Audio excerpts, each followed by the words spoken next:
ভোলার সর্বদক্ষিণে বঙ্গোপসাগরের কোল ঘেঁষা চরফ্যাশন উপজেলা। এখানকার জেলেরা সাধারণত বঙ্গোপসাগর, মেঘনা ও তেঁতুলিয়া নদীতে মাছ শিকার করে জীবিকা নির্বাহ করে। উপজেলা মৎস্য অফিসের হিসাব মতে এই উপজেলায় সরকারি নিবন্ধিত জেলে রয়েছে 44,311 জন। তবে বেসরকারি মতে উপজেলার প্রকৃত জেলের সংখ্যা লক্ষাধিক। ইলিশের ভরা মৌসুম শুরু হলেও সাগর, নদী কোথাও জেলেদের জালে ধরা পড়ছে না কাঙ্ক্ষিত ইলিশ। ইলিশ পাওয়ার আশায় দিন গুনছেন, আর অন্যদিকে দেনায় নুয়ে পড়েছে জেলে জীবন।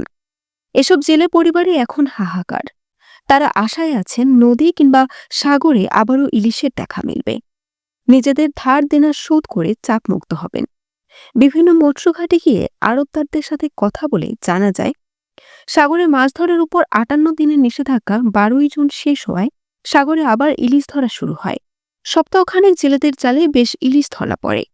পরে আস্তে আস্তে কমতে থাকে ইলিশের পরিমাণ। নদী, সাগর এখন প্রায় ইলিশ শূন্য। মৎস্য আড়ত সংশ্লিষ্ট কর্মচারীরাও বেকার হয়ে পড়েছেন। Barishal dot news.